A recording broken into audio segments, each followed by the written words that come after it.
ছোটবেলায় মা ঠাকুমারা সবসময় একটা কথা বলতো যে দুর্গা মা মা লক্ষ্মী যখন জলে পড়ে তারপরে নাকি ঠান্ডা চলে আসে। তো মা লক্ষ্মী দুর্গা মতো পুজো শেষ, তারপরেই দেখো আজকে এত কুয়াশা পড়েছে। আর সবশেষে যখন কালী পুজো হয় তারপরের থেকে তো ঠান্ডা একদম পড়েই যায়। তো এবছরে প্রথম আজকে এরকম কুয়াশা পড়লো, তবে অবশ্য ঠান্ডা নেই, কিন্তু কুয়াশা কিন্তু ছিল। দেখে মনে হচ্ছে সেই বুঝি ভোর ভোর। তো এখন কিন্তু সকাল 7টা বেজে গিয়েছে, আর উঠেই দেখি আমি ঘুম থেকে উঠেই দেখি একদম কুয়াশায় ভরা সব রাস্তাঘাট। গুড মর্নিং বন্ধুরা, সকালে ঘুম থেকে উঠেই দেখি দেখো আজকে কত কুয়াশা পড়েছে। আজকে প্রথম এরকম কুয়াশা পড়লো, আর দেখে তো আমি অবাক। আর এখন কিন্তু 7টা বাজে, ভাবা যায় সকাল 7টা বাজে এত কুয়াশা, দেখে মনে হচ্ছে ভোর ভোর। তো ঠিক আছে, আর আমি ঘুম থেকে উঠে মুখে এখনো জলও দেইনি, কুয়াশা দেখে দিয়ে চলে আসলাম। তো বন্ধুরা আজকে ব্লগটা আমি যে কুয়াশা দিয়ে শুরু করলাম। বাড়িতে এসেই দেখো সবার প্রথমে কাজ হচ্ছে আমার ঘর দোরগুলো ঝাড়াঝাড়ি করে নিয়ে উঠোনটা ঝাড়া। তো সম্পূর্ণ উঠোনটা ঝাড়াঝাড়ি করে নিয়েছি, তারপরে দেখো আমি কলেপাটটা ঝেড়ে নিচ্ছি। আমার উঠোনটা এতটাই বড়, সম্পূর্ণ উঠোন যদি ঝাড়া দেখাই একদম পাট শেষ হবে না। আর আমার কলেপাটটা হওয়ার পর না এখন বেশি জায়গা জুড়ে আমাকে ঝাড়াঝাড়ি করতে লাগে। আগে তো এই কলেপাড়ের জায়গাটা ঝাড়তে লাগতো না, এমনিতে পাতা পড়ে ছিল, ঝাড়ি নেই। কিন্তু এখন তো কল হওয়ার পর যদি জায়গাটা পরিষ্কার পরিচ্ছন্ন না থাকে তাহলে তো নিজেকেই কেমন লাগে যে আমি এখানে ব্যবহার করি, আমি নিজে করি, কিন্তু সেই জায়গাটাই পরিষ্কার নেই। তো এর জন্য কী করি বলো তো, কলপাটটাও ঝাড়তে লাগে, সময়টা বেশি লাগে। আর এখন দেখো বাড়ির সামনটা ঝাড়তে এসেছে, আমার কিন্তু একটুখানি জায়গা না, অনেকটাই জায়গা। তবে অবশ্য আজকে কিন্তু সেরকম রোদ্দুর নেই, আকাশটা তো সকালে দেখতেই পেয়েছো একদম কুয়াশা ছিল, কিন্তু কুয়াশা নেই এখন কুয়াশা নেই, কিন্তু আকাশটা ঝরঝরা হয়েছে, কিন্তু রোদ্দু নেই। তবে অবশ্যই এই দিনগুলোই ভালো আছে বলো, একদম ঠান্ডা ঠান্ডা কাজ করা যায়। কিন্তু তার মধ্যে দেখো আমার শরীর খারাপ। এই শীতকাল আসলে আমি ভয় পাই যে এই বুঝি আমার সর্দি ঠান্ডা জ্বর লেগেই থাকলো, আমার হতেই থাকবে। আর শীতকালের প্রথমেতেই আমার এই সমস্যাটা হয়ে থাকে। তো যেটারই ভয় পাই দেখো সেটাই হয়েছে, শুরুতেই আমার গলা ব্যথা সর্দি জ্বর। কথা তো শুনলে বুঝতেই পারবে। ঝাড়াঝাড়ি করে নিয়ে জামা কাপড়গুলো আর বালতি বালতিতেও জামা আছে আর গামলাতেও জামা ছিল, সেগুলো নিয়ে চলে আসলাম। তারপরে নিয়ে আসবো বাসনপত্রগুলো, এক এক করে এমন করে বার করি সম্পূর্ণ। আর জানোই তো গল্পটা আমার অনেক দূরে, তো আনা আনি করতেও সময় লাগে। আমি প্রত্যেক দিন সকালে উঠে এটা চাই যে আমার যেন বাসনপত্র কম থাকে, কিন্তু সেটা কখনোই হয়ে ওঠে না। আমার প্রত্যেক দিনে এত বাসন বেরোয়, সেগুলো মাজতেও সময় লাগে। তো এরকম হয়, আমি চাই যে আমার অল্প কয়েকটা বাসন বেরোক, চটপট করে মাজলে হয়ে যায়। এরপরে জামা কাপড় ধোয়ার বাকি থাকে। আর প্রত্যেকটা দিন সকালবেলা এই একই কাজগুলো আমার করতে একদমই মন চায় না। মাঝে মাঝে কোনো দিন ইচ্ছা করে যে আজকে একটু হালকা পাতলা কাজ থাকলো, করে শুধু ঘরে আসো, কিন্তু তা তো উপায় নেই। সংসারে আমাদের প্রত্যেক দিনই একই কাজ করতে হয়। সেই সকালে ঘুম থেকে উঠে উঠোন ঝাড়া, বাসনপত্র মাজা ঘষা, জামা কাপড় ধোয়া, ঘর দুয়ার পরিষ্কার করা, মোছা, এগুলোই কাজ।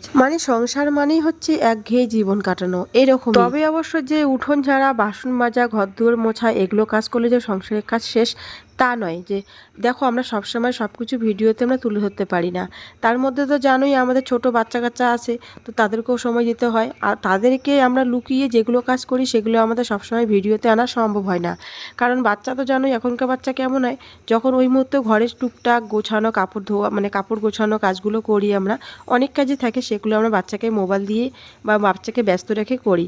আর জানোই তো ওই সময়টা কতটা তাড়াহুড়োর মধ্যে করি, যেন ওই মুহূর্তে বাচ্চাটা ব্যস্ত থাকে আর চটপট করে আমরা কাজগুলো সেরে নিতে পারি। আর তখন ওই মুহূর্তে ইচ্ছা করে না যে ভিডিও অন করি।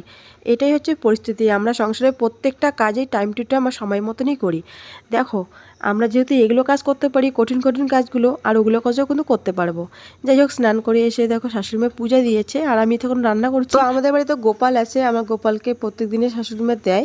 তো আজকে আনারস দিয়েছে, সেই প্রসাদ কিন্তু দিতে এসেছে। আর আমার ছেলে এখনই খেয়ে টুলে ও খাবে না, কিন্তু নিয়ে রাখলো। আর এই প্রসাদগুলো অবশ্য আমি খেয়েছি। আমার জ্বর যেহেতু শরীরে আসে, তাই আনারসটা কিন্তু আমি খেয়েছি সম্পূর্ণ। আর পেঁয়াজ লঙ্কা কেটে নিয়েছি, আজকে সকালে করব ভাত ভাজা। কালকে রান্না করছি, ও তো বাসি ভাত দুদিন থেকে খাইতেছে, তা ভাবলাম যে বেশি ওই খাচ্ছে, আর আমার জ্বর এসেছে শরীরের মধ্যে, এই জন্য আমি বাসি ভাতটা থেকে আমি এড়িয়ে যাচ্ছি।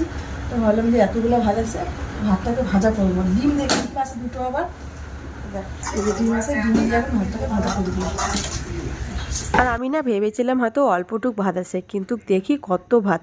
তার মধ্যে আবার এখানে দিয়েছি একটু আলু দিয়েছি, পেঁয়াজ লঙ্কা, আবার ডিম দিয়েছি একটা, তো এর জন্য বেশি হয়েছে।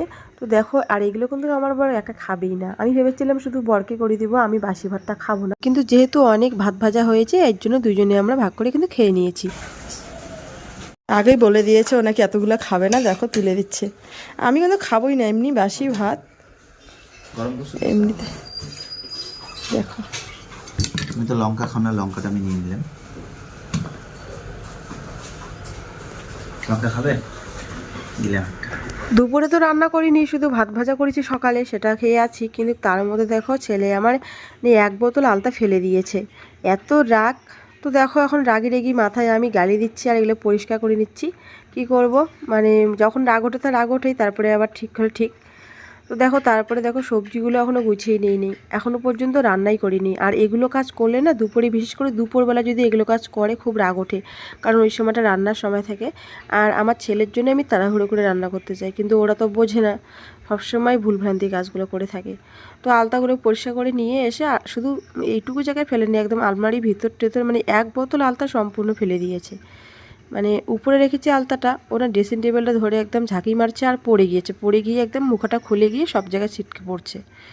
আর এখন দেখো এই যে কালকে নিয়ে এসেছে আলু, বেগুন আর বাঁধাকপি আর পেঁয়াজ, এখানেই কিন্তু 200 টাকার মতো। না সবজিতে এত দাম, মানে আকাশ ছোঁয়া। মানে আমরা গরিব মানুষটা কীভাবে সবজি কিনে খাবো এইটাই ভাবছি। দেখো কতটুকু লঙ্কা নিয়ে এসেছে, মানে এত দাম, এর জন্য সব কম কম। আর আমার ছেলে হওয়ার পর না আমার সব সময় সব কিছু মানে গোলমাল হয়ে যায়, আমি সময় মেলাতেই পারি না। আর দেখো এখন মাছ নিয়ে এসেছে, এখন বলতে আজকে বর মাছ নিয়ে এসেছে, তারপরের দিনকার ভিডিওটা। তো মাছগুলো আমি পরিষ্কার করে নিচ্ছি। রুই মাছ নিয়ে এসেছে, আর রুই মাছটা আমার ছেলে খায়, কিন্তু ছোট মাছ একদমই খেতে চায় না। পোনা মাছ বা নোকাল মাছ ও একদমই খেতে চায় না, এর জন্য রুই মাছটা ভালোবাসে, চিকেন এই দুটো জিনিসও খুব ভালোবাসে। তো মাংস তো আমি খাই না, এর জন্য মাংস আনে নেই, মাছ নিয়ে এসেছে যেন সবার হয়। আর আজকে কিন্তু নিয়ে এসেছে ফুলকপি, এই মাছটা হবে ফুলকপি আলু দিয়েই ঝোল হবে। তো বিশেষ করে এই মানে তাজা মাছ না খেতে ভালোই লাগে। মাছটা ছিল আজকের, মানে খারাপ ছিল না, মাছটা কিন্তু ভালোই ছিল। তো আর ফুলকপি তো এবছরে প্রথম খাবো, আর ফুলকপি আর মাছের ঝোল দিয়ে কিন্তু ভালোই লাগে খেতে। দেখো মাছটা হলুদ লবণ মেখে নিয়ে মাছ ভাজা বসিয়ে দিলাম।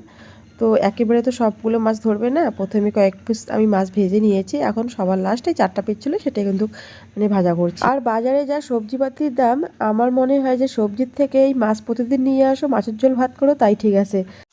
দেখো তাড়াতাড়ি করার জন্য এদিকে শাকটা দেখো কেটে দিচ্ছে, আর এদিকে মাছটা তো ধুয়ে নিয়ে এসে ভাজা বসিয়ে দিলাম, যাতে তাড়াতাড়ি খেয়ে যেতে পারে। হ্যাঁ, তো আজকে আবার পড়েছে ওর জব কাটার একটা মানে কি যেন হবে, ওই জন্য দেরি কিন্তু করছে, তা নাহলে আগে তাড়াতাড়ি যেত, মানে খাওয়ার অপেক্ষায় থাকতো না। তো শাক ভাজা করে নিয়ে মাছ ভাজা করে নিয়ে ওই খেতে দিবার, মাছের ঝোল দিয়ে খাবে রাত্রে, মাছের ঝোলটা পরে করবো আস্তে আস্তে, তাই না। আর এদিকে আমি ছেলেকে তোকে ভাত খাওয়াচ্ছি, ওর জেম্মা দিল ভোগ চালের ভাত দিয়ে খাওয়াচ্ছি। বাবা আসো, বলি বাবালি, আচ্ছা আচ্ছা ভাত খাও, ভাত খাও, আচ্ছা বাবাই। ওটা এখন পড়ানো যাবে না, আমার হাতে একটু আছে, বাবা কাজ করছে, আসো। ওই খাওয়াই নেই, খাইতে বসলো দেখো মাছ ভাজা শাক ভাজা দিয়ে। আমার তো এদিকে ঝোল দেরি এসে রান্না করতে, মশলা করব, এদিকে শাকটা নামাইনি এখনও, এদিকে দেখো মাছ ভাজা আছে। তো আমি ঝোলটা রাস্তা থেকে রান্না করি, আমার শরীরটা একদমই ভালো লাগছে না, মানে শরীরটা খুব খারাপ, এর জন্য এখনও খাচ্ছে, ছেলের খাওয়া হয়ে গেছে, এখন আমি আস্তে ধীরে রান্না করব। আর দেখো আমার মাছের ঝোল কমপ্লিট।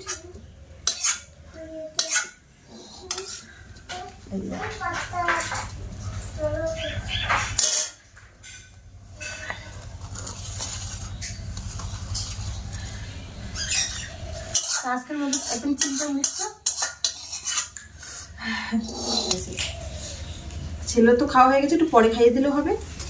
তো বন্ধুরা ব্লগটা এই পর্যন্ত, আজকে দেখাবে নতুন ব্লগে, টাটা।